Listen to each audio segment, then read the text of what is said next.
علی بھائی مرنے کے فوراً بعد حساب و کتاب شروع ہو جاتا ہے یا روز قیامت؟ حساب و کتاب تو میرے بھائی مرنے سے پہلے بھی شروع ہو جاتا ہے.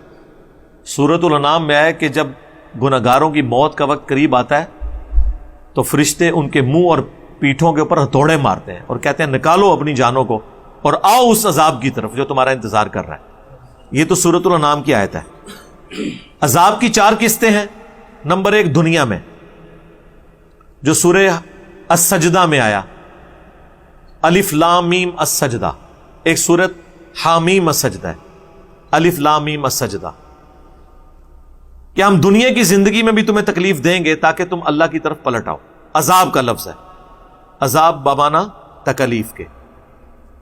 دوسری قسط سورۃ الانعام میں آئی کہ موت کے وقت فرشتے منہ اور پیٹھ کے اوپر ہتھوڑے مارتے ہیں اور ساتھ اس میں الفاظ ہیں کہ آؤ اس بڑے عذاب کی طرف. مراد یہ کہ اب عالم برزخ میں، چاہے آپ اسے عذاب قبر کہہ لیں، کوئی بھی نام رکھیں، وہ عذاب، وہ تیسرا عذاب ہے جو قبر میں ہوگا. وہ قبر شیر کا پیٹ بھی ہو سکتی ہے، سمندر کی گہرائیاں بھی ہو سکتی ہے، مٹی کے نیچے بھی ہو سکتا ہے، ہواؤں میں بھی ہو سکتا ہے.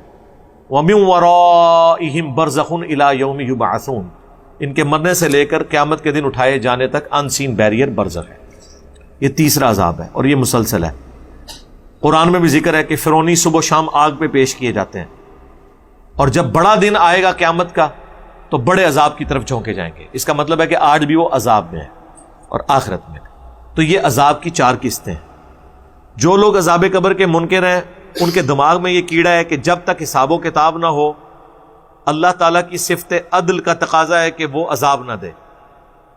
اللہ تعالیٰ کی صفت عدل بھی ہے اور اللہ تعالیٰ سب سے بہترین حساب فرمانے والا بھی ہے اور سب سے جلدی حساب فرمانے والا بھی ہے. یہ بھی قرآن میں آیات ہے. تو یہ کیلکولیشن کرنی ہے اللہ نے، آپ نے تو کرنی نہیں ہے. اللہ کی مرضی. اللہ کو قیامت کے دن کا انتظار ہے حساب کتاب کرنے کے لیے. وہ تو پبلکلی حساب کتاب ہوگا اگر کسی کا کوئی وہم ہے وہ نکالنے کے لیے، ورنہ اللہ نے تو ہر لمحے میں حساب ہو رہا ہے. بخاری مسلم میں حدیث ہے فرشتے فجر اور عصر کے وقت چینج ہوتے ہیں. ڈیوٹیاں لگی ہوئی ہیں فرشتوں کی، بندوں کے ساتھ اٹیچ ہیں. نیک لوگوں کے لیے وہ گواہی دیتے ہیں کہ یا اللہ گئے تھے تو عصر پڑھ رہے تھے، واپس آئے تو فجر پڑھ رہے تھے. دوسرے کہتے ہیں جب گئے فجر پڑھ رہے تھے، واپس آئے تو عصر پڑھ رہے تھے. تو وہ گواہیاں لکھی جا رہی ہیں. وہ روزانہ کا حساب کتاب روزانہ ہو رہا ہے.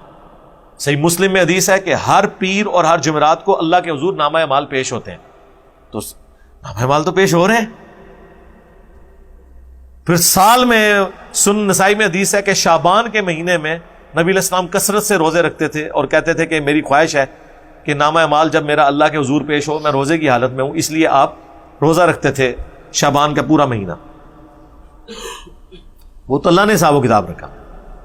ان کی ڈاکٹرن ٹوٹ گئی جو کہتے ہیں قیامت سے پہلے عذاب نہیں ہو سکتا. تو قرآن میں تو عذاب کا ذکر ہے دنیا کی زندگی میں بھی تاکہ لوگ اللہ کی طرف پلٹیں. موت کے وقت بھی عذاب کا ذکر ہے سورۃ الانعام میں.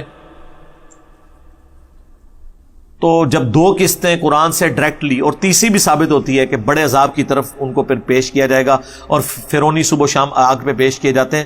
اور امام بخاری نے عذاب قبر والی حدیثیں جب لی ہیں نا اس کے ٹاپ پہ یہ آیت لکھی ہے کہ فرعونی صبح و شام آگ پر پیش کیے جاتے ہیں تاکہ ان لوگوں کا رد ہو جو کہتے ہیں قرآن میں عذاب قبر کا ذکر نہیں ہے.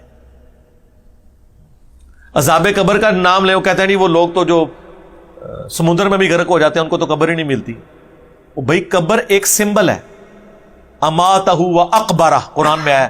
ہر انسان کے بارے میں آیا کہ مرتا ہے اور اسے قبر ملتی ہے. تو کیا قرآن جھوٹ بول رہا ہے؟ پھر آپ اللہ کو بھی کہیں گے کہ یہ تو نے قرآن میں کیوں نازل کیا کہ انسان مرتا ہے اور اسے قبر ملتی ہے؟ یا اللہ انسان کو تو بعض اوقات قبر نہیں ملتی.